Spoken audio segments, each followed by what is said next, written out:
मार्ग में सीता ने रामचंद्र से कहा, आर्यपुत्र, यद्यपि आप महान पुरुष हैं, किंतु सूक्ष्म रूप से विचार करने पर मुझे प्रतीत होता है कि हे नाथ, इस संसार में कामजनित 3 दोष ऐसे हैं जिनका उन्हें परित्याग करना चाहिए।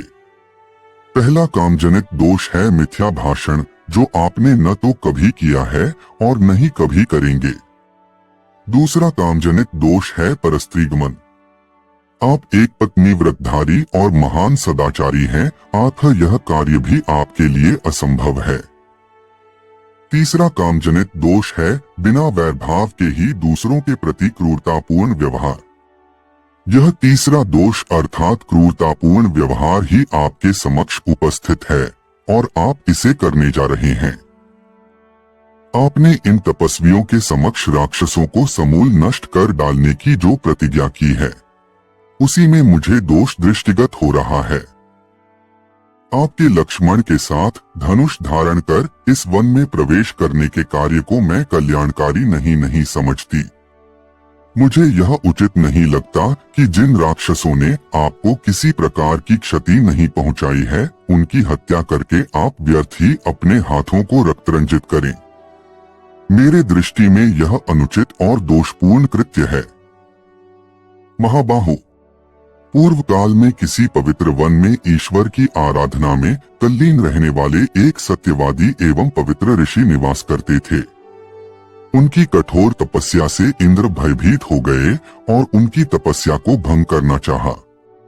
एक दिन योद्धा का रूप धारण कर इंद्र ऋषि के आश्रम में पहुंचे और विनय पूर्वक अपना खड्ग उस ऋषि के पास धरोहर के रूप में रख दिया।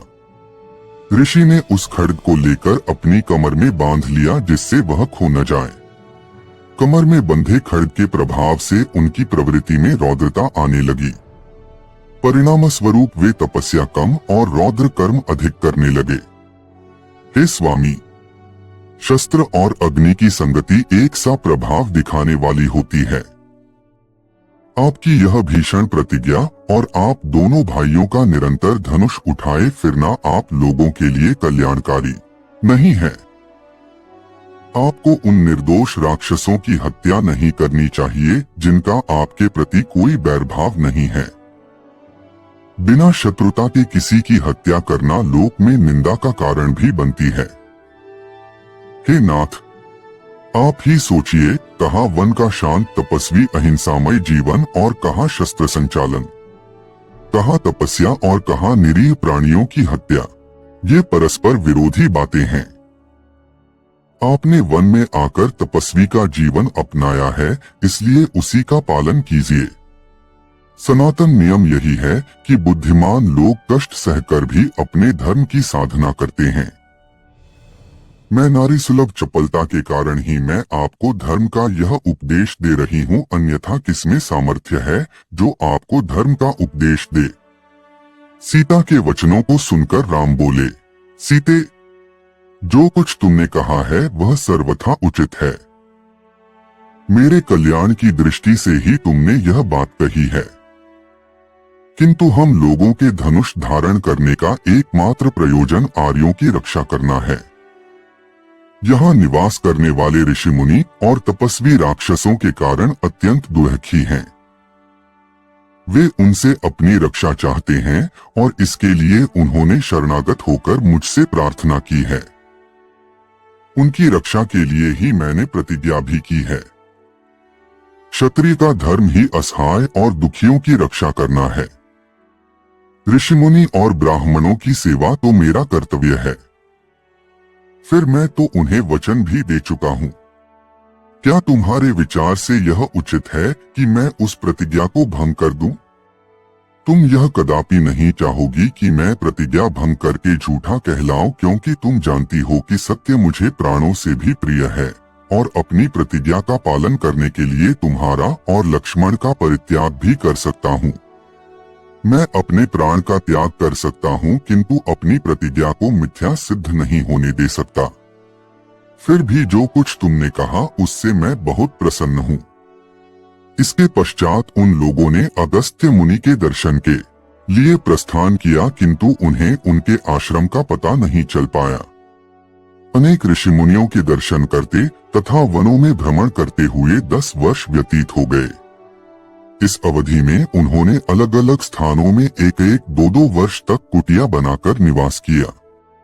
साथ ही साथ अगस्त्य मुनि के आश्रम की भी खोज करते रहे, परंतु अनेक प्रयत्न करने पर भी उनका आश्रम न पा सके।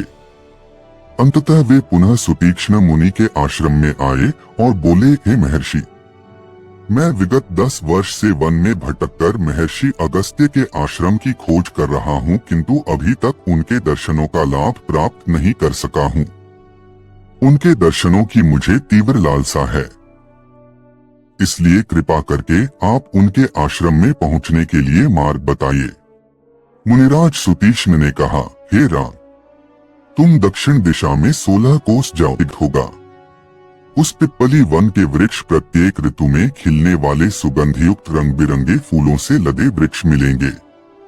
उन पर नाना प्रकार की बोलियों में कलरव करते हुए असंख्य पक्षी होंगे।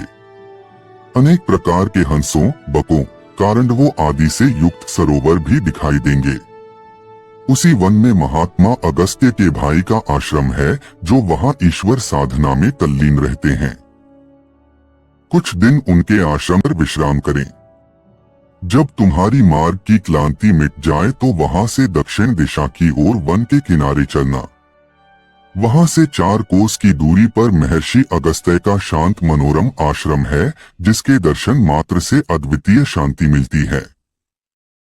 सीता और राम के बीच यह धर्म और कर्तव्य पर आधारित संवाद दिखाता है कि किस प्रकार सीता ने राम को उनके निर्णय पर पुनर्विचार करने के लिए प्रेरित किया। तर्कों का सम्मान करते हुए भी अपने कर्तव्य और प्रतिज्ञा के पालन की बात करते हैं, जो उनके धर्म और सत्यनिष्ठा का परिचायक है।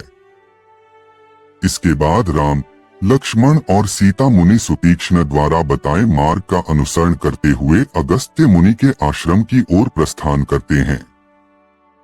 जैसा कि मुनि सुतीक्ष्ण ने बताया था, वे पिप्पली वन में पहुंचते हैं, जहां हर ऋतु में खिलने वाले रंग बिरंगे फूलों से लदे वृक्ष और उस वन का सौंदर्य उनकी यात्रा की थकान को दूर कर देता है। कुछ समय के बाद वे महात्मा अगस्त्य के भाई के आश्रम पहुंचते हैं, जहां वे विश्राम करते हैं।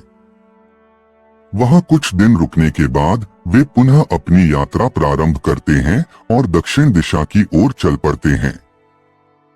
4 कोस की दूरी तय करने के पश्चात उन्हें महर्षि अगस्त्य का शांत और मनोरम आश्रम दिखाई देता है। महर्षि उन्हें उचित मार्गदर्शन और आशीर्वाद देते हैं, जिससे उनकी आगे की यात्रा और कर्तव्यों का निर्वाह सुचारू रूप से हो सके। इस प्रकार यह प्रसंग राम, लक्ष्मण और सीता की यात्रा और उनके धार्मिक कर्तव्यों का अनुसरण करने का एक महत्वपूर्ण हिस्सा बन जाता है। दोस्तों, आपको ये वीडियो पसंद आई तो वीडियो को लाइक और चैनल को सब्सक्राइब करके एक प्यारा सा कमेंट कर देना।